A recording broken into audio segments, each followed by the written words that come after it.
সকাল হইছে, উঠবা কখন? অফিসে যাবা না? মাথা একটু শান্তিতে ঘুমাতেও পারি না।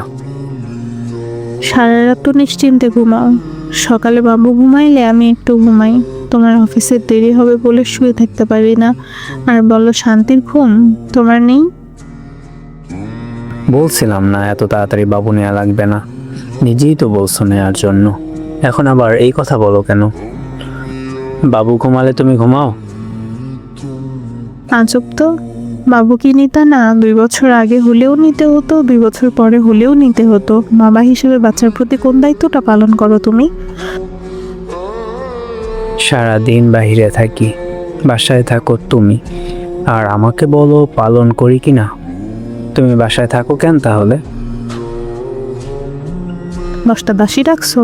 সারাদিন বাসায় কি আমি শুয়ে থাকি? গরম ফ্রেশ খাবার না হলে খেতে পারো না, আয়রন ছাড়া কাপড় পরতে পারো না, একদিন নিজে খাবার নিজে তুলে নিয়ে খেতে পারবা না। কই, একদিন তো বললো না আমি খেয়েছি কি না, ঘুমিয়েছি কি না। দিন শেষে কয়েকটা টাকা হাতে ধরে দিলেই বাবার দায়িত্ব পালন হয়ে যায়। এমনভাবে বলতেছো মনে হয় তুমি যুদ্ধ করো বাসায় বসে।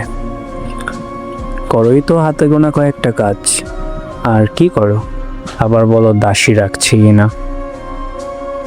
ছুটির দিনটা হাতে গোনা কয়েকটা কাজ করো তো, একটা দাসীরও তো মাস গেলে বেতন দিতে হয়। রেজিস্ট্রি করে একটা দাসী আনছো যার কোনো স্যালারি নাই। মুখে মুখে কিন্তু ইদানিং বেশি তর্ক করতেছো তুমি। সত্য কথা তিতা লাগে জানতাম, আজকে প্রমাণ পেলাম। সকাল সকাল মন মেজাজ খারাপ না করলে ভালো লাগে না তোমার? থাকো তুমি। থাকবই তো, যাওয়ার তো আর জায়গা নেই। খাবারটা খেয়ে নিও। তোমার খাবার তুমি খাও। খাবে না যখন রান্না করতে হলো কেন? রান্না যখন করছি খেয়েই বের হবে। কাল থেকে আমার জন্য রান্না করা লাগবে না, আজকে করছো ওগুলাও নিজে খেয়ে নিও। বেশ, খেও না, তবে পরে রান্না হয়নি কেন এটা নিয়ে অশান্তি কইরো না। আচ্ছা ঠিক আছে, করবো না, গেলাম আমি।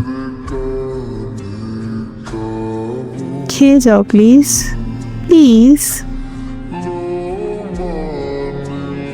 ফাহাদ অনেক রাগ করে বাসা থেকে বের হয়ে যায় অফিসে যাওয়ার উদ্দেশ্যে। কিছু খায় না, আমাকে কিছু জানায় না। আমি বারবার ফোন দিলে সে ফোনটা রেসপন্সও করে না। আমি প্রথমে ভেবেছিলাম হয়তো অনেক রাগ করেছে, এই জন্য রেসপন্স করছে না। আমি পাগলের মতো বারবার কল দিতে থাকি তাকে।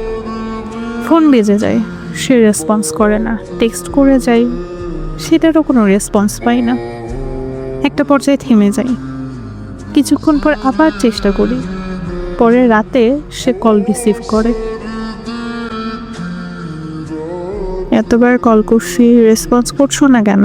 রাত তো কম হলো না। কাজে ব্যস্ত আমি, কল ধরছি না, তাও বুঝো না কেন যে ব্যস্ত আছি? রাত 12টা বাজেও যে অফিসে কাজ থাকে সত্যি আমার জানা নাই। সারাদিন তো বাসায় শুয়ে বসেই থাকো, কিভাবে জানবে বাইরের দুনিয়া কেমন? বেশ তো, একদিন সারাদিন তুমি বাসায় থাকবা আর আমি বাইরে থাকবো। কি করি বাসায় শুয়ে তোমারও দেখা উচিত। তারপর আমার চাকরিটাও নাই করে দেবা। যাও তো, ঘুমাও। আমি ঘুমাইলে দরজা খুলবে কে? নাকি বাইরে থাকার প্ল্যান আছে আজকে? দরজা আটকাইয়ে ঘুমাইও, বাইরে থেকে যাবো আজ। মানে বাইরে কেন? ফিরতে দেরি হবে আজ, তাই ভাবছি এক কলিগের বাসায় থেকে যাব। রাত 3টা বাজলেও বাসায় আসবা? কোন কলিগ? আমি যতটুকু জানি তোমার কোনো কলিগের বাসা অফিসের কাছে নেই। নতুন যারা আসছে তাদের তুমি চিনো নাকি? আচ্ছা ঘুমাও, কাজ আছে। বাসায় চলে আসো প্লিজ, আমার একা ঘুমাতে ভয় করে। বাবুকে কোলের মধ্যে নিয়ে ঘুমাও, গেলাম আমি। পারলে একটু জলদি এসো প্লিজ। আচ্ছা। তার এই ব্যবহারে আমি বেশ অনেকটাই অবাক হই। যে মানুষটার মায়াভরা মুখ, সুমিষ্ট কথাতে আমি একসময় তাকে পাগলের মতো ভালোবেসেছিলাম, সেই ব্যক্তিটা কেন জানি চোখের পলকেই অপরিচিত হয়ে যেতে থাকে। তারপর ব্যবহারে আসে পরিবর্তন, তার আমার প্রতি একটা বিরক্তি চলে আসে। তার এই ব্যবহারগুলো না আমার কাছে খুব অপরিচিত মনে হতো।